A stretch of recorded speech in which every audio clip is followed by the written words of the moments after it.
WB SLST chemistry PG স্টুডেন্টদের স্বাগত জানাই।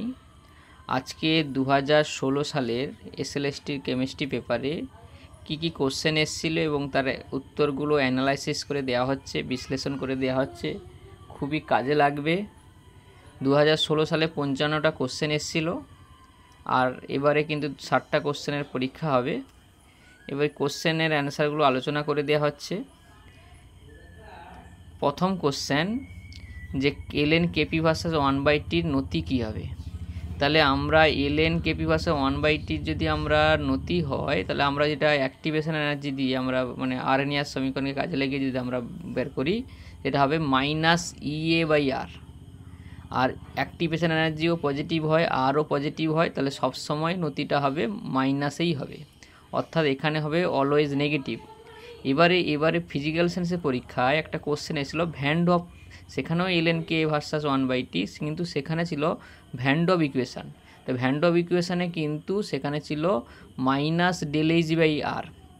তো ΔH হচ্ছে এনথালপি পরিবর্তন, তাপ দায়ী বিক্রিয়া ছিল বলে ΔH এর মান নেগেটিভ, তাহলে নেগেটিভ আর নেগেটিভ মিলে পজিটিভ।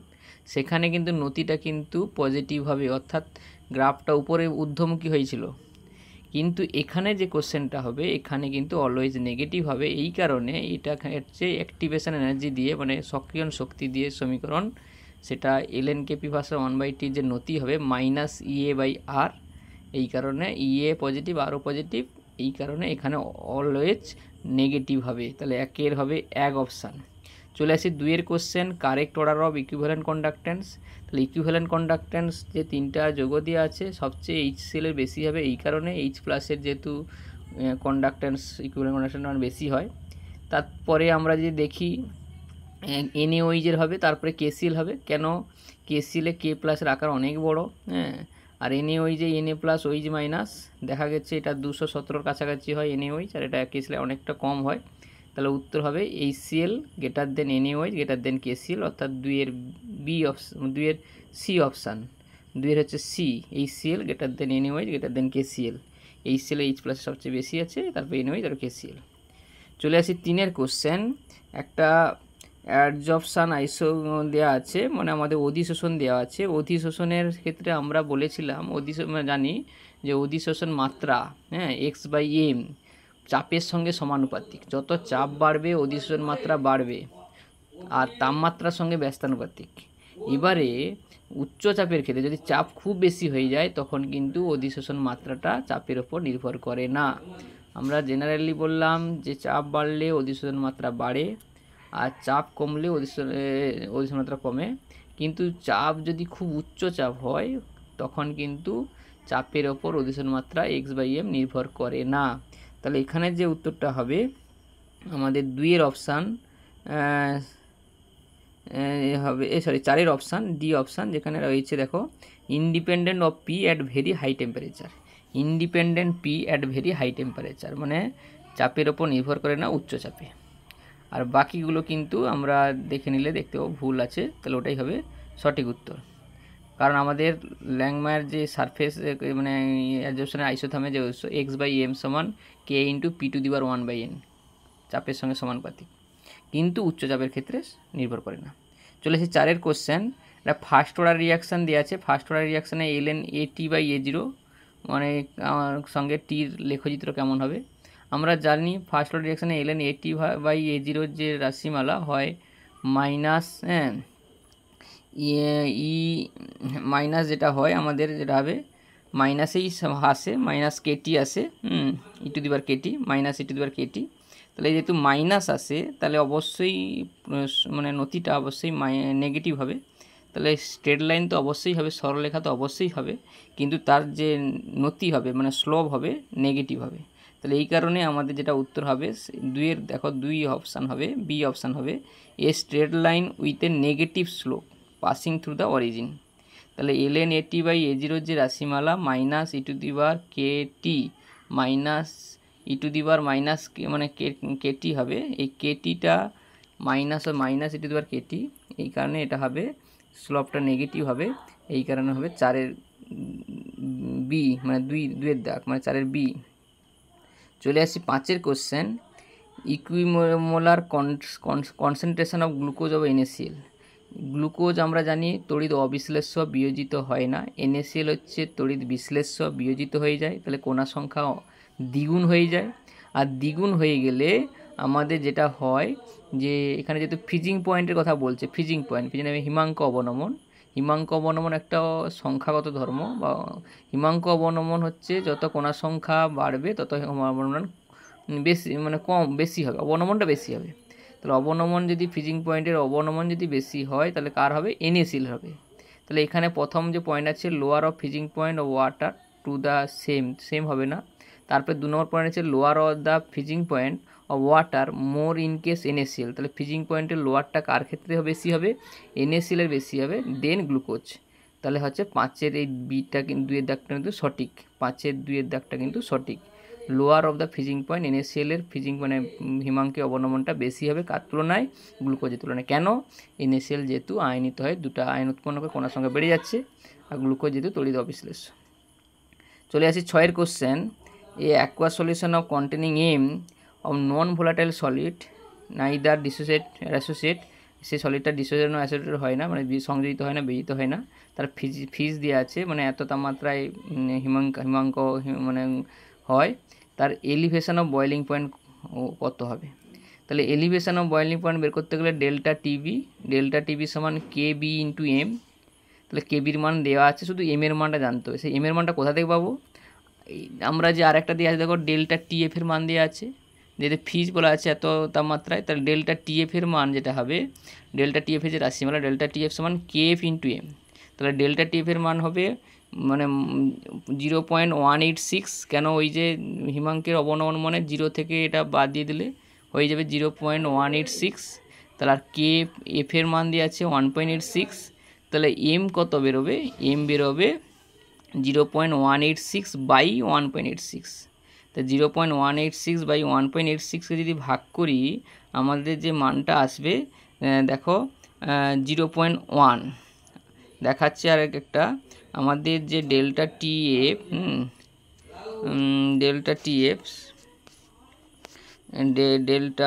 TF যদি আমরা বের করি ডেল্টা TF সমান KF ইন্টু বলেছি KF ইন্টু M। এখানে KF এর মান দেওয়া আছে 0.186 1.86, আর ডেল্টা TF এর মান হচ্ছে 0.186। তাহলে ভাগ করলে যেটা বেরোবে 0.1। আর আমরা ওই 0.1-এর মানটা ওই কেবি ডেল্টা টিবির যে সমীকরণ, ডেল্টা টিবি সমান কেবির যে মান দেওয়া আছে 0.512 আর এম এর মান হচ্ছে 0.1। তাহলে গুণ করে দিলে 0.512 ইন্টু 0.1 গুণ করলে হবে 0.0512। তাহলে আবার বলছি, এখানে প্রথমে হিমাঙ্কের অবনমন সমীকরণ থেকে এম বের করতে হবে, মোলার গাঢ়ত্ব বের করতে হবে। ওই মোলার গাঢ়ত্ব হচ্ছে 0.1, আর ওখানে ডেল্টা টিবি কত হবে? কেবির মান 0.512 ইন্টু 0.1 গুণ করলে হবে 0.0512, মানে হবে 6C। চলে আসি 7-এর question. For a several reaction temperature increase from 300 থেকে 310, increase the rate of percentage approximately by কত হবে? আমরা জানি প্রতি 10 ডিগ্রি উষ্ণতা বৃদ্ধি করলে বিক্রিয়া হার দ্বিগুণ হয়, প্রতি 10 ডিগ্রি উষ্ণতা বৃদ্ধি করলে বিক্রিয়া হার দ্বিগুণ হয়।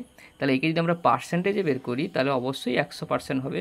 তাহলে হবে 7C, প্রতি 10 ডিগ্রি উষ্ণতা বৃদ্ধি করলে বিক্রিয়া হার দ্বিগুণ হয়। এবার তার পার্সেন্টেজ বের করলে আমাদের হবে 100%। চলে আসি 8-এর কোশ্চেন। সারফেস এক্সেস দিয়ে পৃষ্ঠতলে এই যে কোণার সংখ্যা এবং এবং বাল্ক অভ্যন্তরে কোণার সংখ্যার উপর ডিপেন্ড করে সারফেস এক্সেস হয়।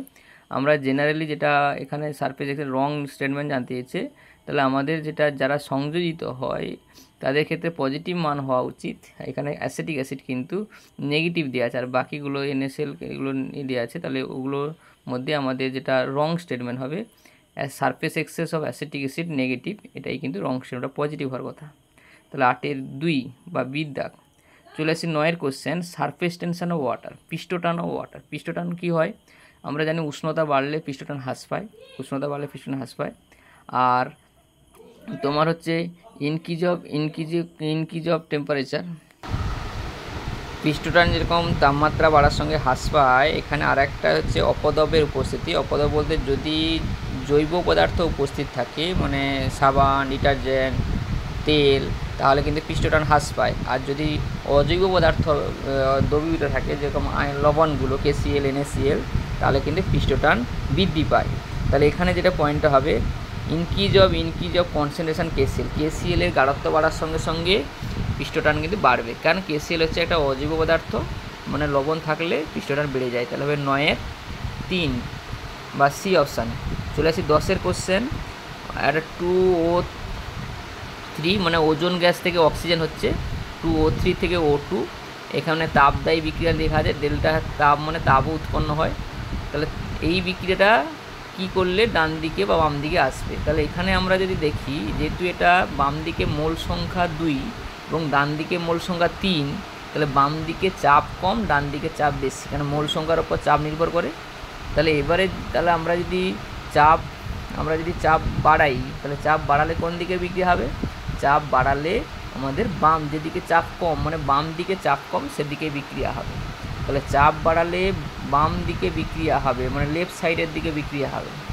আর উষ্ণতা দিয়ে যদি আমরা ভাবি, উষ্ণতা যেহেতু সামনের বিক্রিয়ায় তাপ উৎপন্ন হয়, তাহলে আমাকে যদি তাপ বৃদ্ধি করি, মানে উষ্ণতা যদি বাড়াই, তাহলে বিপরীতমুখী বিক্রিয়া হবে, মানে বাম দিকে বিক্রিয়া হবে। তাহলে উষ্ণতা বাড়ালেও বিপরীতমুখী বিক্রিয়া হবে, চাপ বাড়ালেও বিপরীতমুখী বিক্রিয়া হবে। কেন? চাপের সঙ্গে আমরা দেখলাম মোল সংখ্যার উপর ডিপেন্ড করে। তাহলে চাপ বাড়ালে যেদিকে মোল সংখ্যা কম সেদিকে বিক্রিয়া হবে, মানে বিপরীতমুখী বিক্রিয়া হবে, বাম দিকে বিক্রিয়া হবে। আর উষ্ণতা যেহেতু তাপদায়ী বিক্রিয়া, তাপ উৎপন্ন হয়, তাহলে তাপ বাড়ালে বিপরীতমুখী বা বাম দিকে বিক্রিয়া হবে। তাহলে আমাদের অপশান হবে 2 অপশান, মানে বি অপশান। দেখো, শিফটেড টুয়ার্ড লেফট, বাম দিকে যাবে, ইনক্রিজিং প্রেসার এবং টেম্পারেচার, তাপমাত্রা এবং চাপ বাড়লে উভয়ই বাম দিকে বিক্রিয়া হবে। তাহলে 10-এর 2। চলে আসি 11-র question. In a reversible adiabatic process which of the following thermodynamic variable does not change? তাহলে রিভার্সিবল অ্যাডিয়াবাটিক মানে রুদ্ধতাপ প্রক্রিয়া, মানে তাপের আদান প্রদান হয় না। তাপের আদান প্রদান হয় না মানে এখানে, এবং পরাবর্ত প্রক্রিয়া দিয়েছে, তাহলে অবশ্যই এখানে এনট্রপির পরিবর্তন শূন্য, মানে এনট্রপি পরিবর্তন হয় না। অ্যাডিয়াবাটিক প্রসেসে আমাদের এনট্রপি পরিবর্তন হয় না এই কারণে, কারণ আমাদের এনট্রপি যে রাশিমালা সেখানে হচ্ছে কিউ রিভার্সিবল বাই টি, মানে তাপের আদান প্রদান বাই টি। তাপ যেহেতু এখানে আদান প্রদান হয় না 0, তাই 0/T করলে 0ই উত্তর আসবে। তাহলে পরাবর্ত রুদ্ধতাপ প্রক্রিয়ায় এনট্রপির পরিবর্তন 0 হয়, তাহলে এখানে কোনটা পরিবর্তন হবে না? অবশ্যই এস বা এনট্রপি পরিবর্তন হবে না। তাহলে 11D। চলে আসি 12-র কোশ্চেন। একটা কার্নোট সাইকেলকে আমরা কার্নো ইঞ্জিন যে আমরা দেখেছিলাম, সেখানে 4টা ধাপে হয়। সেখানে এক্স ওয়াই যদি রেক্ট্যাঙ্গেল হলে সেখানে যেটা দ্বারা রিপ্রেজেন্ট করা হয় অবশ্যই টেম্পারেচার এবং টিএস, তাপমাত্রা এবং এন্ট্রপি দ্বারা রিপ্রেজেন্ট করা হয় টিএস। তাহলে 12C। চলে আসি সলিড থেকে কোশ্চেন। সলিড কিন্তু আমাদের ফিজিক্যাল সায়েন্সের সিলেবাসে ছিল না, এখানে কিন্তু রয়েছে। সলিড থেকে আমরা কেলাসের যে অনেকগুলো কেলাস হয়, কেলাসের আমরা অর্থরম্বিক, মনোক্লিনিক, ট্রাইক্লিনিক, কিউবিক, তাই সেই কেলাসের বৈশিষ্ট্যগুলো কিন্তু একটু মনে রাখতে হবে। এখানে যে বৈশিষ্ট্য দেওয়া আছে, বাহুগুলো অসমান, A ≠ B ≠ C, আর কোণগুলো সমান। এই বাহুগুলো যদি অসমান হয় এবং কোণগুলো যদি সব 90 ডিগ্রি হয়, সেটা হবে অর্থরম্বিক। আর সবগুলো যদি বাহু সমান হয় এবং সবগুলো কোণ যদি সমান হয়, সেটা হবে কিউবিক। আর সবগুলো যদি অসমান হয়, বাহুগুলো এবং কোণগুলো, সেটা হচ্ছে ট্রাইক্লিনিক। এইভাবে মনে রাখার সহজ উপায়। তাহলে এখানে বাহুগুলো সমান, কোণগুলো অসমান, তাহলে এটা হবে অর্থরম্বিক। 13D। চলে আসি 14-র question. 1 mole ideal gas undergo adiabatic reversible expansion. তাহলে রিভার্সিবল হচ্ছে অ্যাডিয়াবাটিক, মানে রুদ্ধতাপ, পরাবর্ত প্রক্রিয়া, এক্সপানশন হচ্ছে, তাহলে এনট্রপি কত হবে? এক্ষুনি তো আলোচনা করা হলো, পরাবর্ত রুদ্ধ প্রক্রিয়া এনট্রপির পরিবর্তন 0, তাহলে অবশ্যই 0 হবে। তাহলে এই সেম কোশ্চেন দুটো এক হয়ে গেছে। তাহলে 14-র 1-এর ডাক, 14-র 1-এর ডাক মানে 0 হবে এনট্রপি পরিবর্তন, কারণ রুদ্ধতাপ প্রক্রিয়া দিয়েছে, রিভার্সিবল প্রক্রিয়া দিয়েছে, তাহলে এনট্রপি পরিবর্তন 0 হবে। চলে আসি 15-র question. The mean square speed of molecule of gas absolute temperature proportional to. তাহলে মিন স্কোয়ার স্পিড, আমরা রুট মিন স্কোয়ার করেছি, তার রাশিমালা ছিল √3RT/m। এখানে রুটটা নেই, শুধু মিন স্কোয়ার স্পিড, মানে √টা থাকবে না, তাহলে 3RT/m। তাহলে এখানে দেখতে পাচ্ছি, এখানে বর্গ বেগটা তাহলে কিন্তু তাপমাত্রার সঙ্গে সরাসরি সমানুপাতিক। কোন √এর সঙ্গে 1/2 হবে না, T⁻1/2 হবে না, √, হবে না, তাহলে সরাসরি তাপমাত্রার সঙ্গে সমানুপাতিক, অর্থাৎ 15C। সবাইকে বলবো এই কোশ্চেনগুলো কিন্তু ইম্পর্ট্যান্ট, এগুলো জানলে কিন্তু এদের আইডিয়াগুলো অন্য জায়গায় কাজে লাগবে। তা ভিডিওটা স্কিপ না করে পুরো ভিডিও দেখার চেষ্টা করবে, আর যদি কোনো কিছু জানার থাকে একটু কমেন্ট করে জেনে নেবেন। 16 কোশ্চেন, দি এফিসিয়েন্সি হবে কার্নোট ইঞ্জিন। এটা তো আমাদের ফিজিক্যাল সায়েন্সের কোশ্চেনও এসেছিলো। কার্নোট ইঞ্জিন বিটুইন 90 ডিগ্রি থেকে 30 ডিগ্রি, তাহলে 90 ডিগ্রি এবং 30 ডিগ্রি ক্ষেত্রে কার্নোট এফিসিয়েন্সি বের করতে হলে কার্নোট ইঞ্জিনের রাশিমালা T1 - T2/T1, তাহলে T1 এগুলোকে সব কেলভিনে করতে হবে। কেলভিনে করে আমরা যদি বসাই সমীকরণ T1 - T2/T1, তাহলে আমরা বিয়োগ করলে উপরে হবে 60 হবে, আর নিচে হবে 273, আর 90 যোগ করলে 368। তাহলে এইটা ভাগ করলে যেটা আমাদের আসবে 16.5, মানে T1 মানে 90 ডিগ্রি সেন্টিগ্রেডকে কেলভিন করে বসাবো, T2 মানে 30 ডিগ্রি সেন্টিগ্রেড কেলভিন করে বসাবো, দিয়ে 90 ডিগ্রির সঙ্গে 273 যোগ করে ভাগ করব, যেটা আসবে 16.5। চলে আসি, কারণ পার্সেন্টেজ দিয়েছে যেহেতু। এবারে চলে আসি 17 কোশ্চেন, দি ফর্মাল চার্জ। এই ফর্মাল চার্জটা একটু শিখে নিতে হবে, ফর্মাল চার্জ সাথে কোশ্চেন থাকতেই পারে। ফর্মাল চার্জের রাশিমালা আমি বলে দিচ্ছি। ফর্মাল চার্জের রাশিমালা হচ্ছে ভ্যালেন্স ইলেকট্রন, মানে যে কেন্দ্রীয় পরমাণু থাকবে তার ভ্যালেন্স ইলেকট্রন, মানে বাইরের কক্ষে ইলেকট্রন সংখ্যা থেকে আমাদের নন বন্ডিং ইলেকট্রন, মানে লোন পেয়ার যদি থাকে বিয়োগ হবে সরাসরি। ভ্যালেন্স ইলেকট্রন থেকে লোন ইলেকট্রন, মানে লোন পেয়ারের ইলেকট্রন বিয়োগ হবে, বিযুক্ত কী হবে বন্ড পেয়ারের ইলেকট্রন বাই 2, মানে যতগুলো বন্ধনে ইলেকট্রন আছে তাকে 2 দিয়ে ভাগ করতে হবে, দিলেই এটা হবে ফর্মাল চার্জ। আবার বলছি, ফর্মাল চার্জ বের করার সূত্র হচ্ছে ভ্যালেন্স ইলেকট্রন মানে বাইরে কক্ষে ইলেকট্রন সংখ্যা, বিযুক্ত নন বন্ডিং ইলেকট্রন মানে লোন পেয়ারের সংখ্যা, বিযুক্ত আমাদের বন্ডিং ইলেকট্রন বাই 2। তাহলে আমরা যদি দেখি এখানে NH4+ কোনো লোন পেয়ার নাই, তাহলে আর নাইট্রোজেন হচ্ছে বাইরে কক্ষে 5টা ইলেকট্রন থাকে, তাহলে 5 মাইনাস এখানে 4টা বন্ধন আছে, 4 দিয়ে 8, 8কে 2 দিয়ে ভাগ করলে 4, তাহলে 5 - 4, তাহলে উত্তর বেরোবে +1। তাহলে 17 হবে 1, অর্থাৎ বন্ধন সংখ্যা দিয়ে ভাগ করে দিলে বিয়োগ করে দিলে হয়ে যাবে। 5 থেকে 4 বাদ দিলে উত্তর হবে 1, কিন্তু এখানে লোন পেয়ার যেহেতু নেই, আর লোন পেয়ার থাকলে লোন পেয়ারটা বিয়োগ হবে লোন পেয়ার সংখ্যা। 18 question, choose the correct statement. তাহলে কারেক্ট কোনটা সঠিক হবে, এখানে অ্যালাইলিক ক্যাটায়ন দেওয়া আছে আর ভিনাইল ক্যাটায়ন দিয়েছে। অ্যালাইল মানে CH2 double bond CH bond CH2+, allylic cation হচ্ছে CH2 double bond CH bond CH2+, মানে ডবল বন্ডের পাশের কার্বনের ক্যাটায়ন। আর ভিনাইল মানে CH2 ডবল বন্ড প্লাস, মানে সরাসরি ডবল বন্ডের কার্বনের প্লাস। তাহলে আমরা যদি দেখি দুটো ভিনাইল এবং অ্যালাইলের মধ্যে, অ্যালাইলে কিন্তু রেজোন্যান্স ঘটবে, কারণ double bond single bond plus, আর ভিনাইল কার্বনে কিন্তু রেজোন্যান্স ঘটবে, ক্যাটায়ন কিন্তু রেজোন্যান্স ঘটবে না। তাহলে আমরা দেখবো অ্যালাইলিক ক্যাটায়নে রেজোন্যান্স ঘটবে, সেই রেজোন্যান্স ঘটলে সুস্থিত হয়, তাহলে অবশ্যই আমরা বলবো অ্যালাইল ক্যাটায়ন মোর স্টেবল দেন ভিনাইল ক্যাটায়ন, মানে 18A। আবার বলছি অ্যালাইল ক্যাটায়নের সংকেত হচ্ছে CH2 double bond CH bond CH2+, মানে ডবল বন্ডের পাশের কারণে প্লাস, আর ভিনাইল হচ্ছে CH2 ডবল বন্ড CH+, মানে ডবল বন্ডের কার্বনেই প্লাস। চলে আসছি 19 question, which can act as a nucleophile and electrophile. তা নিউক্লিওফাইল এবং ইলেকট্রোফাইল হিসেবে কে আচরণ করবে, উভয় হিসেবে আচরণ করবে।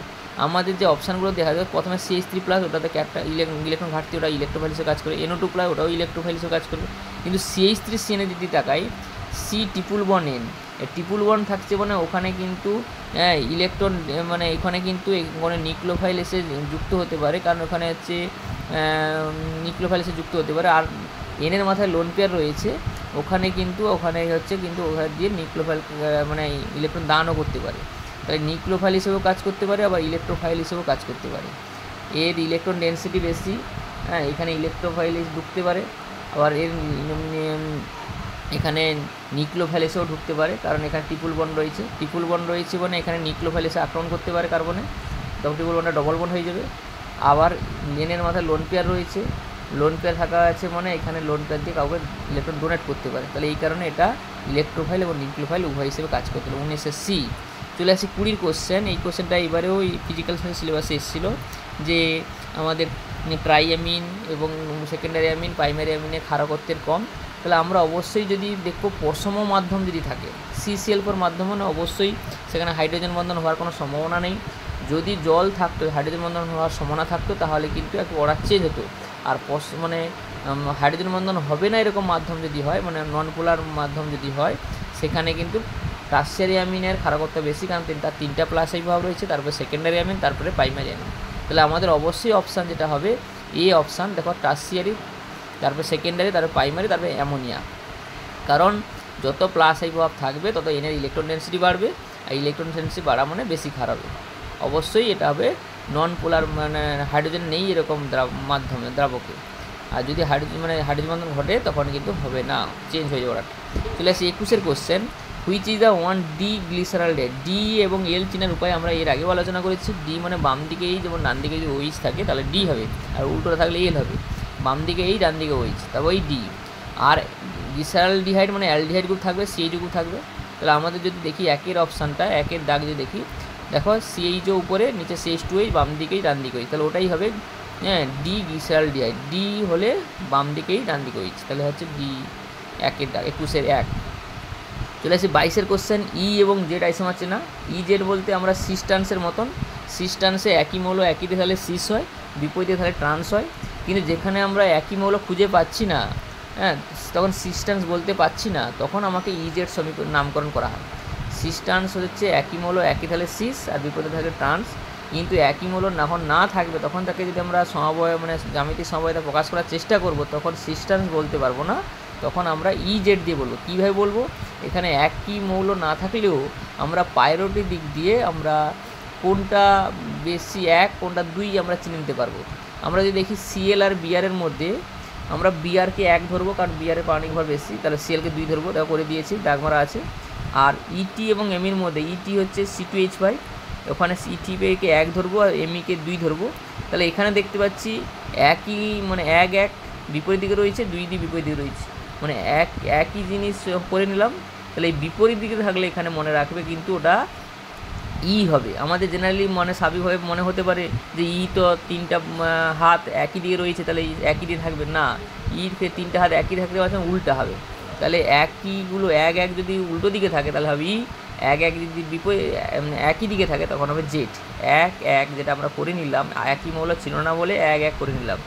1 বা 2 একই দিকে থাকলে হবে জেড, আর 1 বা 2 যদি বিপরীত দিকে থাকলে তা হবে ই। তাহলে আমাদের 22-এর ই আইসোমার কোনটা হবে?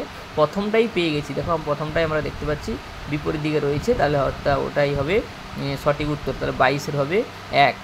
চলে আসি 23-এর কোশ্চেন, সিআইপি রুল। মানে এই যে সিআইপি রুল বলতে কোনটার পানির ভর বেশি হবে কম হবে সাজাতে গেলে আমাদের সিআইপি রুল কাজে লাগাতে হয়। যদি একই মৌল হয়ে যায় তখন আমাকে সিআইপি রুল কাজে লাগাতে হয়। এখানে যে গ্রুপগুলো রয়েছে, ওইচ রয়েছে, COOH, CH রয়েছে, CH2NH রয়েছে, তাহলে অবশ্যই আমাদের ও পানির ভর বেশি, মানে আমরা সরাসরি বন্ধনের সঙ্গে যে মৌলটা থাকবে তার পানির ভর আগে দেখব। তাহলে ও আছে, সি আছে, তাহলে অবশ্যই ওর পানির ভর বেশি, তাহলে ওইচটা হচ্ছে সবচেয়ে প্রায়োরিটি বেশি। তারপরে যে 3টা কার্বন রয়েছে তাদের মধ্যে আমরা কোনটা হবে, CH না COOH? অবশ্যই COOH। কেন? COOH কার্বনের পরে দুটো আমরা অক্সিজেনগুলো রয়েছে, আমরা স্বাভাবিকভাবে দেখলেই বুঝতে পারবো, নাহলে এর একটা রুল রয়েছে করে দেখাতে হয়, কিন্তু সেটা দেখারও প্রয়োজন নেই। আমরা অলরেডি দেখতে পাচ্ছি দুটো ও রয়েছে, আর CH একটা ও রয়েছে, তাহলে অবশ্যই COOH-এর প্রায়োরিটি CH তুলনায় বেশি হবে। তারপরে সবচেয়ে শেষে হবে কোনটা, CH2NH2। তাহলে CH2NH2 কোনো, তার ওটো কিছু নেই। তাহলে আমরা তাহলে দেখি সবচেয়ে 23-এর যে 3 নম্বর অপশানটা ঠিক হবে, কারণ OH greater than COOH greater than CH greater than CH2NH2। আবার বলে কি, সরাসরি দেখবো কোন মৌলটা রয়েছে, তাহলে ওটা অবশ্যই পানি বেশি, তাহলে OH-টা সবচেয়ে বেশি হবে। বাকিগুলো কার্বন রয়েছে, প্রথম মৌল কার্বন থাকলেও তার পরের মৌলগুলো আমরা দেখব। COOH তাহলে দ্বিতীয় হবে, CH তৃতীয় হবে, CH2NH2 লাস্ট হবে। তাহলে হবে 23-এর C3। আমরা যখন RS নামকরণ করেছিলাম তখন এগুলো বলেছিলাম। চলে আসি 24-এর কোশ্চেন, খুব গুরুত্বপূর্ণ কোশ্চেন, স্পেসিফিক রোটেশন বের করতে হবে। এই স্পেসিফিক রোটেশন বের করার সূত্র আমি লিখে দিয়েছি, দেখো স্পেসিফিক রোটেশন বের করার সূত্র হচ্ছে স্পেসিফিক রোটেশন সমান α/CL। আলফা হচ্ছে অবজার্ভ রোটেশন, যেটা আমরা পরীক্ষা করে পাচ্ছি, যে রোটেশনটা জানতে পাচ্ছি, অবজার্ভ রোটেশন বাই সি মানে কনসেন্ট্রেশন এবং এল মানে তার দূরত্ব। তাহলে আমরা দেখতে পাচ্ছি এখানে যেটা বলেছে, এখানে অবজারভেশন কত দেওয়া আছে 1.2, মানে পরীক্ষালব্ধ রোটেশন দেওয়া আছে 1.2। তাহলে 1.2 বাই গাঢ়ত্ব কত হবে, গাঢ়ত্ব দেখো 0.5 গ্রাম পার 10 ml দেওয়া আছে, কিন্তু আমাদের গ্রাম পার ml হবে। তাহলে গ্রাম পার ml করতে গেলে কিন্তু এটা একটু ওটা কিন্তু কারেকশান না করলে কিন্তু ভুল হয়ে যাবে। তাহলে গ্রাম পার ml করলে আরও একটা পয়েন্ট দশমিকের আগে একটা শূন্য বেড়ে যাবে, তাহলে 0.075। আমাদের যেটা গাঢ়ত্ব করতে হবে গ্রাম পার ml-এ, কিন্তু এখানে গ্রাম পার 10 ml দেওয়া আছে, তাহলে আমাকে ওটা করতে হবে সির জায়গায় বসাতে হবে 0.075, আর এলের জায়গায় কত দেওয়া আছে 1 ডেসিমিটার। এল কিন্তু ডেসিমিটারে রাখতে হবে, আর গাঢ়ত্ব রাখতে হবে গ্রাম পার এমএল রাখতে হবে, আর অবজারভেশন তো ডিগ্রিতে থাকবে। তাহলে 1.2/0.075, এটা 75 না 0.075 বাই হচ্ছে 1। তাহলে এটা যদি আমরা কাটাকাটি করে সরল করি দেখবে উত্তর আসবে অবশ্যই 16 ডিগ্রি। তাহলে এখানে স্পেসিফিক রোটেশন হবে 16 ডিগ্রি। তাহলে স্পেসিফিক রোটেশনের সূত্রটা আবার বলে দিচ্ছি, স্পেসিফিক রোটেশন সমান অবজার্ভ রোটেশন মানে আলফা 22 গাঢ়ত্ব ইন্টু দূরত্ব। তাহলে এখানে অবজার্ভ রোটেশন দেওয়া আছে 1.2, গাঢ়ত্ব কিন্তু গ্রাম পার এমএলএ থাকতে হবে, এখানে গ্রাম পার 10 ml দেওয়া আছে, তাহলে আমরা 10 দিয়ে ভাগ করে দেবো 0.075, আর ডেসিমিটারের দূরত্ব দেওয়া আছে, এলের জায়গায় 1 বসাবো, দিলেই 16 ডিগ্রি হয়ে যাবে। তাহলে 24-এর এ। 25-এর question, which is the shortest carbon nitrogen বন্ধন। তাহলে সবচেয়ে ছোট কার্বন নাইট্রোজেন বন্ধন কোনটা হবে? তাহলে আমরা দেখতে পাবো যেখানে টানার লোক থাকবে সবারতে NO2 রয়েছে, কিন্তু এক্সট্রা হিসেবে দেখো প্রত্যেকটাতে ME হচ্ছে, PR আছে, ET আছে। এই ME PR ET এগুলো কিন্তু ইলেকট্রন ডোনেট করে, আর ইলেকট্রন ডোনেট করলে কিন্তু আমাদের কিন্তু ওই বেঞ্জিন বলয়ের থেকে নাইট্রোজেনের দিকে মানে বেঞ্জিন বলয়ের দিকে যাচ্ছে। আর যখনই আমরা অ্যাকচুয়ালি এটা হওয়া উচিত কী ছিল, যে নাইট্রোজেনের যে লোন পেয়ার NH2 নাইট্রোজেনের যে লোন পেয়ার ওটা বেঞ্জিন বলয়ের দিকে এলে ওটা ডবল বন্ড হওয়ার চান্স রয়েছে, ডবল বন্ড হবে। তাহলে ডবল বন্ড হতে বাধা দিচ্ছে কারা? ওই ME PT ET।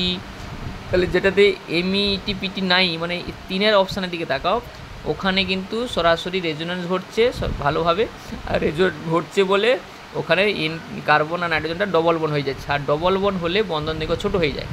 এক বন্ধনের তুলনায় দ্বিবন্ধনে বন্ধন দৈর্ঘ্য ছোটো, তাহলে ওইখানে বন্ধন দৈর্ঘ্য সবচেয়ে ছোটো যদি বলা হয় তাহলে উত্তর হবে 25-এর সি, মানে 3-এর দাগ মারা আছে দেখতে পাচ্ছ। তাহলে আরেকবার বলে দিলাম, এটাই হচ্ছে যে যত ডবল বন্ড হবে এক বন্ধন থেকে দ্বিবন্ধন আংশিক দ্বিবন্ধন হবে তত তার বন্ধন দৈর্ঘ্য ছোটো হয়ে যাবে। আর 3 নম্বর অপশানের রেজোনেন্সটা ভালোভাবে হচ্ছে, এই কারণে হচ্ছে।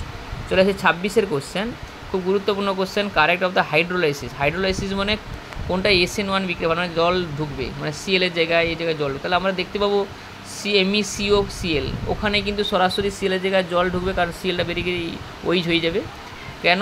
ওর ক্যাটায়নটা শোষিত হবে। তারপরে দেখবে যদি আমরা দেখি এই CONH2 রয়েছে, COMME আছে, এস্টার আছে আর অ্যামাইড রয়েছে, অবশ্যই এস্টার আদর্শন হবে। তাহলে প্রথমে MECOCl, তারপরে MECOMME, তারপরে MECONH2। তাহলে এইটা হচ্ছে কারেক্ট অর্ডার। তাহলে 26-এর হবে 2, 26-এর হবে 2, কেন? অ্যাসিড ক্লোরাইড আগে আদ্রবেশিত হবে, তারপরে এস্টার, তারপরে অ্যামাইড। চলে আসছে 27-এর কোশ্চেন, গুরুত্বপূর্ণ কোশ্চেন, SN1 বিক্রিয়া। SN1 বিক্রিয়া কোনটা সবচেয়ে ভালো হবে? যার ক্যাটায়ন শোষিত। আমরা যদি ক্যাটায়নগুলোর দিকে তাকাই, কার্বোক্যাটায়ন দিকে তাকাই, প্রথমটা যেটা হবে MEOCH2+, তাহলে এখানে OCH2+ মানে ওর মাথায় lone pair single bond plus, অবশ্যই রেজোনেন্স ঘটবে। আর তারপরে ETBR, এটা এখানে কিন্তু কোনো রেজোনেন্স হওয়ার সম্ভাবনা নেই। তারপরে 3 নম্বরে কিন্তু MCOCH2+ থাকলেও CO কিন্তু ইলেকট্রন টেনে নিবে আরও প্লাসের কাছ থেকে, ফলে আরও আনস্টেবল হয়ে যাবে। মানে MECOCH2+, CH2-র মাথায় যে প্লাস হলো সেই প্লাসটা কিন্তু আরও বেড়ে যাবে, কেন? CO গ্রুপ ইলেকট্রন টানে, তাহলে ফলে প্লাস বেড়ে যাচ্ছে মানে আনস্টেবল হয়ে যাচ্ছে। তাহলে আমাদের একমাত্র দেখো আর চারেরটা যেটা রয়েছে তার প্লাসটার অনেক দূরে রয়েছে, এখানে রেজোনেন্স হওয়ারও কিছু নেই, টানারও কিছু নেই। তাহলে আমাদের প্রথম যে অপশানটা রয়েছে MEOCH2Br, ওই CH2-র মাথায় যদি প্লাস হয় ওই প্লাসটা কিন্তু সুস্থিত হবে, কেন? এই কারণে, কারণ ও তার লোন পেয়ার দিয়ে ওই প্লাসকে ইলেকট্রন ঘাটতিকে কমিয়ে দিবে, ফলে তখন সুস্থিত হবে। আর সুস্থিত হওয়া মানে কার্বোক্যাটায়ন সুস্থিত হওয়া মানে SN1 বিক্রিয়া ভালো হবে।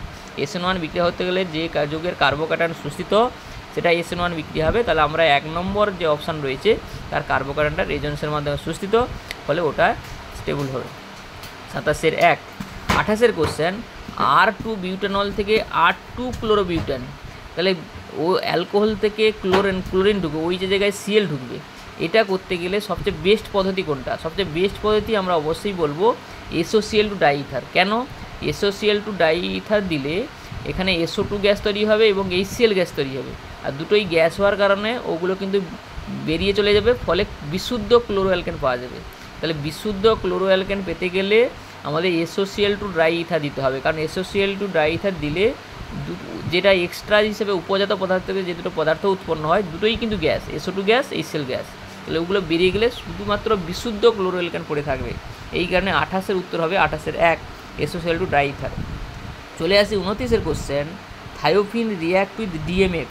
থায়োফিন মানে S মানে থাকবে, থায়োফিনের রিয়াক্ট উইথ DMF এবং PCl3। এই DMF এবং PCl3 দিলে যেটা হয় প্রথমে ক্লোরিন প্রতিস্থাপিত হবে, তারপরে আদ্র বিস্তারিত হবে, অ্যালডিহাইড তৈরি হয়ে যাবে।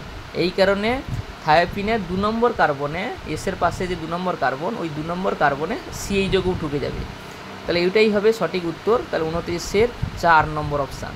আবার বলছি, ডিএমএম পিছল দিলে প্রথমে সিএল প্রতিস্থাপিত হয়ে তার জায়গায় আদ্র বিস্তৃত হবে, আর আদ্র বিস্তৃত হলে সিএইচও হয়ে যাবে। তাহলে হবে 29-এর 4। চলে আসি 30-এর question, the final product of given reaction. তাহলে এই প্রোডাক্টটা কী হবে? দেখো এখানে যেটা দেওয়া আছে, একটা গিগনার বিকারক, MEmG বিআর মানে একটা গিগনার বিকারক দেওয়া আছে। তাহলে গিগনার বিকারক মানে এই ম্যাগনেসিয়ামের যে পাশে যে মিথাইল গ্রুপটা, ওটা নেগেটিভ। ও নেগেটিভ হওয়ার কারণে ওই যেখানে সি ডবল বন্ড ও রয়েছে সেই কার্বনে গিয়ে যুক্ত থাকো। আমি তীরচিহ্নতে দেখানোর চেষ্টা করেছি, ওখানে সি ডবল বন্ড কার্বনে গিয়ে যুক্ত হচ্ছে। আর ওই যুক্ত হলে ও মাইনাসটা যেটা হবে, ও মাইনাসটা ঘুরে গিয়ে ওই সিএলের যে পাশের কার্বন, ওই কার্বনে গিয়ে অ্যাটাক করবে। তাহলে একটা সাইক্লিক কম্পাউন্ড হয়ে যাবে। দেখো এমিটা গিয়ে যুক্ত হলো আর ও কার্বন, ওর সি ডবল ওর কার্বনে, আর ও মাইনাসটা গিয়ে আক্রমণ হলো সিএলের কার্বনে, সিএলটাকে বের করে দিল। তাহলে সিএল বেরিয়ে গিয়ে একটা সাইক্লিক কম্পাউন্ড হলো। তা সাইক্লিক কম্পাউন্ডের ওর পাশের কার্বন দেখো 2টো মিথাইল থাকবে, একটা মিথাইল অলরেডি ছিল, আর একটা CH3MgBr-এর একটা মিথাইল, তা 2টো মিথাইলও থাকবে। তাহলে আমরা দেখতে পাচ্ছি 2 নম্বর অপশানটাই হবে। তাহলে 2 নম্বর অপশানটাই হবে সঠিক উত্তর। তাহলে আমি 2 নম্বরটা দাগ মেরে দিচ্ছি, 2 নম্বর অপশানটাই হবে সঠিক উত্তর। কেন? দেখো ওর পাশে 2টা মিথাইল গ্রুপ থাকবে এবং একটা সাইকেল হবে। সাইকেলটার বাহু কত হবে? দেখো 1 2 3 4 5, 5টা বাহু হবে আর 2টো মিথাইল গ্রুপ থাকবে পাশে। তাহলে হবে 30-এর বি অপশান। ভাব খুব ভেরি ভেরি ইম্পর্টেন্ট কোশ্চেন, দেখে নিতে পারো। চলে আসছি 31-এর কোশ্চেন, 31-এর question, which proton has the higher delta value of এই মানে হাইড্রোজেন এনোমার স্পেকট্রোস্কোপি। এই হাইড্রোজেন এনোমার স্পেকট্রোস্কোপিতে জানতে গেলে একটু বলে রাখি, এটা ভালো করে জেনে নিতে হয়। তাহলে এখানে দেখতে হবে যে যত ইলেকট্রোনেগেটিভ এলিমেন্ট থাকবে, তারা মানে যত গ্রুপ থাকবে, তাদের কার্বন যে হাইড্রোজেনগুলো থাকবে, মানে তাদের পাশে যে হাইড্রোজেনগুলো থাকবে সেইগুলো কিন্তু বেশি ডেল্টা ভ্যালু হবে। কেন? তারা হচ্ছে বেশি শক্তি নিয়ে করবে, আর বেশি শক্তি মানে বেশি ডেল্টা ভ্যালু হবে। তাহলে এইভাবে দিতে হবে, অ্যাসিড, অ্যালডিহাইড, এই সমস্ত গ্রুপগুলো থাকলে তাদের কার্বনের পাশের কারণে হাইড্রোজেনগুলো থাকবে, ওগুলো ডেল্টা ভ্যালু বেশি হবে। আর তারপরে দেখবো কি, ডবল বন্ড অ্যালকিন আর মানে অ্যালকাইনের মধ্যে আর অ্যালকেনের মধ্যে ডবল বন্ডের আমাদের কী হবে, কার্বনের যে পাশে ডবল বন্ডের কার্বনের যে হাইড্রোজেন থাকবে তার ডেল্টা ভ্যালু বেশি হবে। কেন? ডবল বন্ডের কার্বন হচ্ছে sp2, আর sp2 মানে তড়িৎ ঋণাত্মক, মানে আমাদের 33% আছে এস। তাহলে এই মানে তড়িৎ ঋণাত্মকটা বেশি, কিন্তু হওয়া উচিত ছিল sp তড়িৎ বেশি, কিন্তু তড়িৎ বেশি হলেও ওখানে কিন্তু হবে না। অ্যালকাইন আর অ্যালকিনের মধ্যে অ্যালকিনের যে হাইড্রোজেনের কার্বনের যে হাইড্রোজেন, তার এই জেনেমার স্পেকট্রোস্কোপির ডেল্টা ভ্যালুটা বেশি হবে। এটা একটু মনে রাখার চেষ্টা করবে। আমাদের জেনারেলি যারা তড়িৎ গ্রুপ আছে, অ্যাসিড, অ্যালডিহাইড, তাদের বেশি হবে।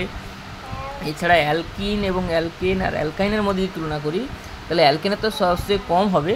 আর অ্যালকিনের ক্ষেত্রে আমরা যদি বলি, অ্যালকিন আর অ্যালকাইনের মধ্যে অ্যালকিনের কার্বনের হাইড্রোজেনের কিন্তু ডেল্টা ভ্যালু বেশি হবে, কারণ ওখানে sp2 কার্বন তড়িৎতা বেশি, আর এই কারণে ওখানে হচ্ছে এইচের এনএমআর স্পেকট্রোস্কোপিতে ডেল্টা ভ্যালুর মান বেশি, মানে বেশি শক্তি লাগবে। তাহলে এখানে যেটা আছে, কোনটা ডেল্টা ভ্যালু বেশি আমরা দেখতে পাবো, ডবল বন্ডের সিঙ্গেল বন্ডের কার্বনে এইচ দেখো না, ডবল বন্ড আর ট্রিপল বন্ডের কার্বনের মধ্যে আমরা ডবল বন্ড কার্বনের যে এইচটা রয়েছে সেই এইচটার হবে ডেল্টা ভ্যালু বেশি। তাহলে আবার আমরা দেখো সি যেখানে এইচটা দেওয়া আছে, যে কারণে হাইড্রোজেনের সি এই দেওয়া আছে, ওই সিটা কিন্তু সঠিক উত্তর হবে। তাহলে 31-এর সি। চলে আসছি 32-এর কোশ্চেন, গুরুত্বপূর্ণ কোশ্চেনটা তো আমরা সবাই জানি। একটা হেক্স 3 মানে আইন থেকে আমরা করব ট্রান্স 3 হেক্সিন, মানে ট্রিপল বন্ড থেকে ডবল বন্ড হবে আর ট্রান্স হবে। আর ট্রান্স আর সিস করতে গেলে আমাদের দুটো মনে রেখে বলে দিলাম, আরেকবার বলে দিচ্ছি, যে ট্রিপল বন্ড থেকে যখন ডবল বন্ড হবে সেখানে যদি আমরা সিস করতে চাই তখন লিন্ডলার অনুঘটক ব্যবহার করতে হয়, H2 লিন্ডলার অনুঘটক। আর ট্রান্স করতে গেলে দিতে হয় Na তরল অ্যামোনিয়া। ট্রিপল বন্ড থেকে ডবল বন্ডে গিয়ে বিক্রিয়া থামতে গেলে সিস এবং ট্রান্স হয়, সিস করতে গেলে লিন্ডলার অনুঘটক, আর ট্রান্স করতে গেলে Na তরল অ্যামোনিয়া। তাহলে এখানে যেহেতু ট্রান্স করতে চেয়েছে, তাহলে উত্তর হবে D option, Na liquid ammonia. তাহলে 32-এর ডি। চলে আসি 33-এর question, the velocity of the electron in এই স্পেকট্রাম কী হবে? তাহলে ভেলোসিটি যখন আমাদের এই স্পেকট্রামের ভেলোসিটি আমাদের যদি আমরা রাশিমালা জেনেছিলাম বোরের মডেল থেকে, মাইনাস মানে আমরা যে মানে মাইনাস নয়, আমরা যে পেয়েছিলাম যে 2.18 × 10⁸ সেমি পার সেকেন্ড Z/n, মানে 2.18 × 10⁸ Z/n সেমি পার সেকেন্ড। তাহলে এখানে Z/n, তাহলে এনটা নিচে রয়েছে, তাহলে যত কোয়ান্টাম নাম্বার বাড়বে, এনের মান যত বাড়বে তত কিন্তু তার গতিবেগটা কিন্তু কমবে। তাহলে গতিবেগ কমা মানে এই স্পেকট্রামের ভেলোসিটিও কমবে। তাহলে আমরা দেখব যেখানে যেটা হবে ভেলোসিটি কী হবে, এই স্পেকট্রামে ডিক্রিজ করবে উইথ ইনক্রিজিং কোয়ান্টাম নাম্বার। যত কোয়ান্টাম নাম্বার বাড়বে তার ভেলোসিটি অফ এই স্পেকট্রাম কত কমবে। তাহলে হবে 33-এর 2 অপশান। এখানে আমরা ওই বোরের মডেলটা একটু মনে রাখলেই হয়ে যাবে। 34-এর কোশ্চেন, এটা গ্রাউন্ড স্টেটের টার্ম সিম্বল কী করে চেনা যায়, এটা খুব ভেরি ইম্পর্ট্যান্ট কোশ্চেন। এগুলো করতে আর শিখে নিতে হবে। এখানে টার্ম শিখতে গেলে যেটা হয়, একটা FD এগুলো চিনতে হবে। FD চিনতে গেলে আমাদের এল মানে অরবিটাল কোয়ান্টাম নাম্বার জানতে হবে। অরবিটাল কোয়ান্টাম নাম্বার যদি 3 হয় তাহলে আমরা হবে এফ হবে। আর উপরে যেটা মান রয়েছে যেটা হবে 2s+1, এস মানে স্পিন কোয়ান্টাম নাম্বার। এখানে V3+ মানে আমাদের যদি ইলেকট্রন বিন্যাস দেখি, ভ্যানাডিয়ামে 23টা ইলেকট্রন ছিল, 3d3 4s2, তাহলে ভ্যানাডিয়াম 3+ মানে 4s থেকে 2টো বেরিয়ে গেছে, 3d থেকে একটা বেরিয়ে গেছে, তার কারণ এখন হচ্ছে 3d2। তাহলে ভ্যানাডিয়াম 3+ ইলেকট্রন হচ্ছে 3d2, মানে ডিতে 2টা ইলেকট্রন। তা 2টা ইলেকট্রনে যদি আমরা 2টা ইলেকট্রন অযুগ্ম অবস্থায় থাকবে, কারণ প্রথমে একটা করে বসবে। তাহলে এখানে স্পিন নাম্বার কত হবে, 1/2 + 1/2 মানে 1। তাহলে 2s+1 কত হবে, 2s+1 যদি দেখি তাহলে 2 ইন্টু, আমরা যদি দেখি 2 ইন্টু 1, 2s+1 1 + 1, তাহলে হবে 3, হবে 3, 2 ইন্টু 1/2 যোগ করলে 1, তাহলে 2 ইন্টু 1 + 1 মানে 3 হবে। তাহলে এফের মাথায় 3 হবে, আর নিচেরটা হবে যে সমান হবে L - S। এল আমরা বললাম 3, আর এসের মান হচ্ছে আমাদের দেখলাম 1। তাহলে তাহলে 3 থেকে 1 বাদ দিলে উত্তর হবে 2। তাহলে এফ হবে, এফের উপরে হবে 3 আর নিচে হবে 2। তাহলে আমাদের 34-এর হবে এ অপশান। আবার একবার বলে দিচ্ছি, আমাকে এখানে যেটা গ্রাউন্ড স্টেটের টার্ম বের করতে গেলে যেটা জানতে হবে, মানে একটা DF এগুলো চিনতে হবে। এগুলো দেখতে এলের মান যদি 3 হয় তাহলে আমার হবে এফ, আমরা বড় এল মানে অরবিটাল কোয়ান্টাম নাম্বার, এখানে এ হবে। আর উপরে যেটা আমরা দেখতে হবে 2s+1, 2s+1 এস আমরা এখানে 3d2 যেহেতু ইলেকট্রন, দুটো ইলেকট্রনের হাফ যদি হয় তাহলে হাফে এসের মান 1, আর এসের মান 1 আর 2s+1 করলে উত্তর হবে 3। তাহলে এফের মাথায় হবে 3, আর আমাদের নিচে হবে যে মানে L - S। তাহলে এলের মান 3 থেকে যদি আমরা এসের মান 1 বাদ দিই তাহলে হবে 2। তাহলে উত্তর হবে 34-এর এ। চলে আসি 35-এর কোশ্চেন। নাইট্রোজেনের ইলেকট্রন বিন্যাস দিয়ে আছে 1s7। 1s7 তো হয় না, এটা হয় না কোন কারণে, আমরা পাউলির অপবর্জনী কী বলছে যে প্রত্যেকটা কক্ষকের মধ্যে 2টো ইলেকট্রন থাকে, এখানে এসে 7টা ইলেকট্রন হয়ে গেছে। তাহলে এখানে প্রত্যেকটা পাউলি অপবর্জনীতি অনুসারে প্রত্যেকটা কক্ষকের মধ্যে 2টো ইলেকট্রন থাকে, কিন্তু এখানে 1s 7টা ইলেকট্রন, তাহলে এটাই পাউলি অপবর্জনীতি ভায়োলেট করছে। আর হুন্ড রুল তো একটা করে ইলেকট্রন বসবে, এখানে তো সেই কথা কোনো মাথায় নেই। হাইজেনবার্গ অনিশ্চয়তা এখানেও আসবে না, তাহলে বোরের থিওরিও আসবে না, একমাত্র হবে 35-এর সি, পাউলি এক্সক্লুশন প্রিন্সিপল। কারণ পাউলি বলেছে প্রত্যেকটা মানে যে কোনো 2টি ইলেকট্রনের 4টি কোয়ান্টাম সংখ্যা সমান হতে পারে না, যে কোনো 3টি একই হলে অপরটি অবশ্যই আলাদা হবে। এখান থেকে জানা যায় যে প্রত্যেকটা কক্ষকের মধ্যে ম্যাক্সিমাম 2টো ইলেকট্রন থাকে। তাহলে এখানে 7টা ইলেকট্রন আছে, তাহলে ওটাই ভায়োলেট করছে। তাহলে এবারে হচ্ছে 36-এর কোশ্চেন, 92U 235, ওটা 235 আছে, সরাসরি 235 আছে, ওটা কোন বিলংস টু করছে। তাহলে 235 মানে আমাকে 235কে 4 দিয়ে ভাগ করতে হবে।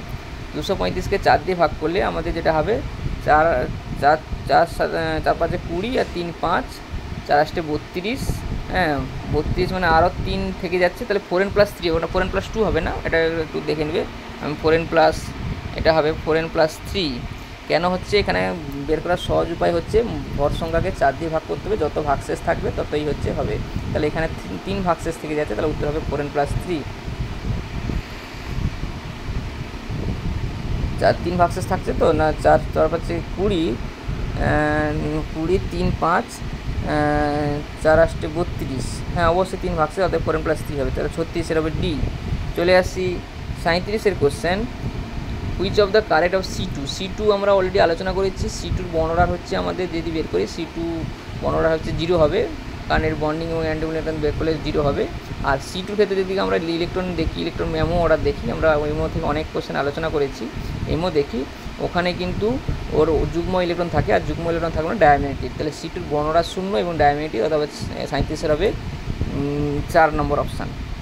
চলে আসে 38 করে, এটাও আলোচনা করেছি। BrF3 সংকরান sp3d হবে, কারণ 7 3 10 10 5 5 sp3d। চলে আসে 39 কোশ্চেন, থার্মাল স্টেবিলিটি কোনটা বেশি হবে? তাহলে থার্মাল স্টেবিলিটি চেনার উপায় হচ্ছে সালফেট, নাইট্রেট, কার্বনেট এই যৌগগুলোর ক্ষেত্রে বলে দিই থার্মাল স্টেবিলিটি যত বেশি হবে কাদের ক্ষেত্রে, যেটা বেশি আয়নীয় হবে। আর আয়নীয় কারা হবে? যত বড় মৌল হবে তত আয়নের চাইতে বেশি হবে। তাহলে নিচের দিকে নামলে, যে সময় উপর শ্রেণীবরা উপর থেকে যদি নিচের দিকে যায়, তাহলে আকার বাড়ে, মানে আকার বাড়া মানে ওই যৌগের যে সালফেটগুলোর থার্মাল স্টেবিলিটি বাড়বে। তাহলে যেটা নিচে রয়েছে আমাদের এই যে মৌল হচ্ছে বেরিলিয়াম, ম্যাগনেসিয়াম, ক্যালসিয়াম আর স্ট্রনসিয়ামের মধ্যে স্ট্রনসিয়াম নিচে রয়েছে, তাহলে স্ট্রনসিয়ামের সালফেটের স্টেবিলিটি বেশি হবে। আর সবচেয়ে স্টেবিলিটি কম হবে বেরিয়াম সালফেট। সালফেট শুধু নয়, নাইট্রেট, কার্বন এই একই রকম হবে। তাহলে আমাদের সঠিক উত্তর হবে 39-এর 3 নম্বর, BSO4 MgSO4 CSO4 SrSO, এসবের সবচেয়ে বেশি। চলে আসে 40-এর question, what will be the pH of the 0.1 molar ammonium acetate? তাহলে অ্যামোনিয়াম অ্যাসিটেট যদি আমরা দেখি, অ্যামোনিয়াম অ্যাসিটেট কিন্তু অ্যামোনিয়াম হাইড্রোক্সাইড মানে দুর্বল ক্ষার, এবং অ্যাসিটিক অ্যাসিড মানে দুর্বল অ্যাসিড, মানে দুর্বল ক্ষার এবং মানে মৃদু অ্যাসিড এবং মৃদু ক্ষারের লবণ। তাহলে মৃদু অ্যাসিড মৃদু ক্ষারের লবণ এবং বলেছে, তাহলে এখানে পিএইচ মান জানতে গেলে দেখতে হবে এদের KW, KA এবং KBর মান জানতে হবে। এখানে জানলেও সহজে বলা যাবে কী করে, কারণ এই যে অ্যামোনিয়াম হাইড্রোক্সাইড মানে NH4OH এবং সোডিয়াম অ্যাসিটেট দুজনের কিন্তু K এবং KB প্রায় সমান, কারণ দুজনের একটা করে H+ এবং একটা করে OH ছাড়বে। তাহলে এখানে আমরা দেখি এর দুজনের আমরা জেনে রাখি KA এবং KBর মান প্রায় সমান। তাহলে দুজনে যদিও মৃদু অ্যাসিড মৃদু ক্ষার, কিন্তু আমরা যেহেতু জানি ওদের দুজনের K এবং KB সমান, তাহলে এদের যে লবণের যে আদ্র বিশ্লেষণ যদি আমরা করি, এর পিএইচের মান সবসময় 7 হবে। পিএইচের মান কী হবে? 7। এই যে লবণটা দেওয়া আছে মৃদু অ্যাসিড এবং মৃদু ক্ষারের লবণ, কিন্তু এর KW মান জানলে তবে আমরা পিএইচ মান বলতে পারতাম। কিন্তু এখানে আমরা সরাসরি জানি যে এই দুটো যে অ্যামোনিয়াম হাইড্রোক্সাইড এবং অ্যাসিটিক অ্যাসিড দুজনের K এবং KB প্রায় সমান, এই কারণে পিএইচের মান হবে 7। চলে আসি 41-এর question, the correct order of acidity মানে লুইস অ্যাসিড কী হবে? আমরা লুইস অ্যাসিড বানতে গেলে আমাদের আনতে হবে ইলেকট্রন ঘাটতি সবারই রয়েছে, BF3, BCl3, BBr3, প্রত্যেকে 6টা করে ইলেকট্রন রয়েছে কেন্দ্র পর্যন্ত, তো সবাই লুইস অ্যাসিড। কিন্তু কে বেশি লুইস অ্যাসিড? তাহলে আমরা যদি দেখি BF3 ক্ষেত্রে ক্লোরিনের আকার খুব ছোটো হওয়ার কারণে ক্লোরিনের যে লোন পেয়ার ও কিন্তু বোরনের যে অষ্টপূর্তি করে দিত। ফ্লোরিনের আকার ছোটো হওয়ার কারণে ফ্লোরিনের যে ইলেকট্রন লোন পেয়ার বোরনের যে অষ্টপূর্তি ঘটিয়ে দেবে, ফলে BF3 ক্ষেত্রে ইলেকট্রন ঘাটতি প্রায় থাকছে না বললেই চলে। তাহলে এইখানে BF3 হচ্ছে কম লুইস অ্যাসিড, আর সবচেয়ে ঘাটতি বেশি থাকবে কোনটা? BI3 ক্ষেত্রে, কারণ আইর আকার বড় বলে এখানে কিন্তু সেরকম হওয়ার চান্স নেই। তাহলে এই কারণে BI3 তো নেই, এখানে BBr3 দিয়েছে, তাহলে BBr3 লুইস অ্যাসিড সর্ম সবচেয়ে বেশি হবে, তারপরে BCl3 কম, তারপরে BF3 কম। তাহলে 41-এর হবে 3 অপশান। তাহলে এটাই কিন্তু একটা গুরুত্বপূর্ণ কোশ্চেন, ভালো করে চিনে রাখবে। চলে আসি 42-এর question, for the radical chain রিয়াকশানের ক্ষেত্রে স্টেপ 2 এবং স্টেপ 3 কী হবে?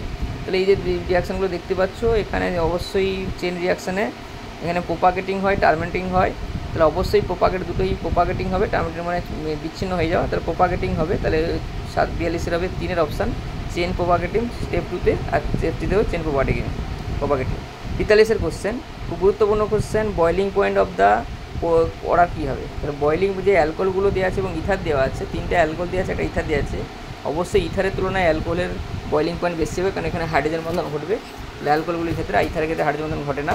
তাহলে যে 3টে অ্যালকোহলের মধ্যে দেখতে হবে শাখা নেই যে অ্যালকোহলের মানে চেন অ্যালকোহল, তার বয়লিং পয়েন্ট বেশি হবে, আর যাদের শাখা রয়েছে তার বয়লিং পয়েন্ট কিন্তু কমে যাবে। তাহলে সবচেয়ে বেশি বয়লিং পয়েন্ট হবে 1 নম্বর অ্যালকোহলটা। তারপরে কোনটা হবে? তারপরে যদি আমরা দেখি 3 নম্বর অ্যালকোহলটা, কেন তার দেখো যে শাখাটা রয়েছে একটু দূরে রয়েছে, OH থেকে দূরে পাশের কারণে। আর 4 নম্বরে কিন্তু আমাদের সেকেন্ডারি অ্যালকোহল রয়েছে, মানে সঙ্গে সঙ্গে OH-এর দুটো কার্বনেই আমাদের দুটো শাখা রয়েছে। তাহলে প্রথম সবচেয়ে বেশি বয়লিং পয়েন্ট হবে 1-এরটা, তারপরে হবে 3-এরটা, তারপরে হবে 4-এরটা, আর ইথারেরটা সবচেয়ে কম। বলে রাখি অ্যালকোহলগুলির বয়লিং পয়েন্ট বেশি হবে, এই কারণে তারা হাইড্রোজেন বন্ধন গঠন করতে পারে, ইথার করতে পারে না। আর অ্যালকোহলগুলির ক্ষেত্রে দেখতে হবে যত শাখা থাকবে কম তত হবে তার বয়লিং পয়েন্ট বেশি। তাহলে 1 নম্বরে সবচেয়ে বেশি, তারপরে 3 নম্বর, তারপরে 4 নম্বর, তারপরে 2 নম্বর। তাহলে হবে 43-এ 3। সবাইকে বলবো ভিডিওটা স্কিপ না করে ফুল ভিডিও দেখার চেষ্টা করবেন, কারণ এখানে যে কোশ্চেনগুলো রয়েছে এই কোশ্চেনগুলো একটু বুঝে নিতে পারলে এইরকম আইডিয়া কাজে লাগবে। চলে আসে 44-এর question, treatment of formic acid with concentrate sulphuric acid কী দেয়। তাহলে ফর্মিক অ্যাসিডকে যখন সালফিক অ্যাসিড দেওয়া হয় এটা কিন্তু ভেঙে কি হয়, কার্বন মনোক্সাইড এবং H2O তৈরি হয়। তাহলে CO প্লাস H2O, কারণ ফর্মিক অ্যাসিড মানে HCOOH, এখানে ভেঙে কার্বন মনোক্সাইড তৈরি হয় আর H2 তৈরি হয়। তাহলে 44-এর হচ্ছে 1। 45-এর কোশ্চেন, একটা ভাইব্রেশনাল ট্রানজিশন দেওয়া আছে, ওর D35Cl এবং H35Cl। তাহলে এখানে যদি রেশিও বলা হয় 0 ও হবে 1.4, 45-এর হবে 1.4। 46-এর question, geometry of the species, জিওমেট্রিগুলো দেওয়া আছে। আমরা কি হবে Br3+, তাহলে একটা Br কেন্দ্রীয় পরমাণু আর দুটা Br প্রান্তীয় পরমাণু। তাহলে Br মানে 7, মানে কেন্দ্রীয় পরমাণু Br-এর 7টা ইলেকট্রন, 7 আর দুটা Br-এর জন্য 7 × 9, আর প্লাসের জন্য 1 বিয়োগ হবে। তাহলে 7 × 9 থেকে একবার দিলে 8, 8কে 2 দিয়ে ভাগ করলে 4, 4 মানে sp3, আর sp3 হলে চতুস্থলক। যদিও এখানে চতুস্থলক হওয়ার কথা নয়, কিন্তু যে অপশানগুলো দেওয়া আছে সেখানে চতুস্থলক আমরা লোন পেয়ার না ধরেই স্ট্রাকচারগুলো বলবো। এখানে যে অপশানের দিকে তাকাও, কোনো লোন পেয়ার না ধরেই, মানে লোন পেয়ার না ধরতেই বলছে, লোন পেয়ার না ধরে স্ট্রাকচারগুলো বলতে বলছে। তাহলে অবশ্যই Br3+-এর গঠন হবে চতুস্থলক। আর Br3- কী হবে, তাহলে 7 × 2 = 9, আর 1 যোগ হবে 10, 10কে 2 দিয়ে ভাগ করলে 5, 5 মানে sp3d, sp3d মানে হবে TBB স্ট্রাকচার, মানে ট্রাইগোনাল বাইপিরামিডাল। তাহলে প্রথমটা টেট্রাহেড্রাল, তারপর ট্রাইগোনাল বাইপিরামিডাল, আর লাস্টটা যদি দেখি Brf3, তাহলে 7 × 3 = 10, এখানেও 5, 5 মানে এখানেও sp3d, এটা হবে ট্রাইগোনাল বাইপিরামিডাল। যদিও এগুলো অ্যাকচুয়াল স্ট্রাকচার না, কিন্তু লোন পেয়ার ধরা হয়নি, তাও আমাদের যে অপশানগুলো আছে সেরকম দেখে আমাকে করতে হবে। তাহলে আমাদের সঠিক উত্তর হবে 3-এর অপশান, টেট্রাহেড্রাল, TBP। চলে আসে 47-এর কোশ্চেন, কেচ টাইপ স্ট্রাকচারের কী হবে। এই ডাইবোরেনের যে স্ট্রাকচারগুলো বলে রাখি, ডাইবোরেনের স্ট্রাকচারগুলো চেনার উপায় হচ্ছে নিডোবোরেন। নিডোবোরেন হচ্ছে BnHn+4, মানে বির সংখ্যা যদি n হয়, H এর সংখ্যা n+4 হবে। আর তারপরে অ্যারাকনোবোরেন হচ্ছে BnHn+6, আর ক্লোজোবোরেন হচ্ছে BnHn- হবে, মানে একটা আয়ন থাকবে, বি হবে যতগুলো, H ততগুলো। তাহলে আমাদের যদি দেখা যায় এখানে যে যোগটা দেওয়া আছে B5H11, মানে 5A, আর তার সঙ্গে 6 যোগ করা আছে।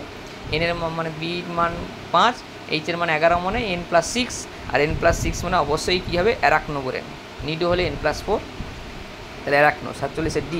চলে আসে 48-এর question, the number of non bonding electron, এটা আমরা আলোচনা করেছি, আমাদের মেমো অর্ডারগুলো দেওয়া আছে। Memo order non bonding electron হিসেবে কত হবে, 6টা। চলে আসে 49-এর কোশ্চেন, খুব ভেরি ইম্পর্টেন্ট কোশ্চেন, NaOMe ও MEOH। NaOMe দিচ্ছে মানে ওটা হচ্ছে আমাদের কী হিসেবে কাজ করবে, নিউক্লিওফাইল হিসেবে কাজ করবে। NaOMe মানে OMe-, ওটা নিউক্লিওফাইল হিসেবে কাজ করবে, ওটা এলিমিনেশন বিক্রিয়া ঘটাবে, ওটা হচ্ছে অপনয়ন বিক্রিয়া ঘটিয়ে দেবে। আর MEOH ওটাও কিন্তু প্রতিস্থাপন বিক্রিয়া ঘটাবে। আবার একটু বলে রাখি, NaOMe যেটা আছে ওটা অপনয়ন বিক্রিয়া ঘটাবে, আর MEOH যেটা আছে প্রতিস্থাপন বিক্রিয়া হবে। তাহলে Br-টা অপনয়ন বিক্রিয়া হবে কোনটা, ওই যে PMeBr, ওখানে কিন্তু অপনয়ন বিক্রিয়া, ওখানে ডবল বন্ড তৈরি হবে, তার ডবল বন্ড তৈরি হবে। আর MEOH যেটা আছে তার কিন্তু Br-এর জায়গায় OMe হয়ে যাবে। তাহলে এখানে কিন্তু একটু যোগটা ভুল ছিল, যে যোগটা দেওয়া আছে একটু কারেকশান করলে যেটা হবে 1-এর অপশান হবে, কারণ PHMe ডবল বন্ড হবে ওর পাশে, আর ডবল ওটা কিন্তু ওখানে ছিল না, ডবল বন্ড ওটা ওখানে ছিল না, একটু দূরে ছিল, এই কারণে যোগটা পাওয়া যাচ্ছে না। তাহলে এখানে যেটা উত্তর হবে 49-এর 1। শুধু মনে রাখতে হবে NaOMe অপনয়ন বিক্রিয়া ঘটাবে, ডবল বন্ড হয়ে যাবে, আর MEOH প্রতিস্থাপন বিক্রিয়া ঘটাবে। চলে আসে 50-এর question, major product form in the reaction. Major product কি, এখানে TiCl3 মানে টাইটানিয়াম ক্লোরাইড এবং জিঙ্ক কপার দিলে কি হবে, এখানে অ্যালডিহাইডটা থাকবে না, শুধু 2 অণু জুড়ে যাবে, আর ডবল বন্ড অ্যালকিন তৈরি হবে, 2 অণু জুড়ে যাবে, অ্যালডিহাইডটা বেরিয়ে যাবে। তাহলে আমাদের যদি দেখি, তাহলে 2 অণু জুড়ে যাবে, মানে আমাদের অপশানে দেখাও, এখানে PHOMe আছে, তাহলে ওটা 2 অণু জুড়ে গেলে যেটা হবে আমাদের C অপশানে হবে। তাহলে C অপশান দেখো ডবল হয়ে গেছে, PHO মাঝখানে একটা ডবল অ্যালকিন তৈরি হয়েছে। তাহলে এই বিক্রিয়ার মূলত হচ্ছে TiCl3 এবং জিঙ্ক কপারের মূলত বিক্রিয়া হচ্ছে 2 অণু বিক্রিয়া করবে, এবং মাঝখানে ডবল বন্ড, মানে একই থাকবে দুদিকে, মাঝখানে ডবল বন্ড হবে। তাহলে হবে আমাদের 50-এর C। চলে আসি এবারে 51-এর কোশ্চেন।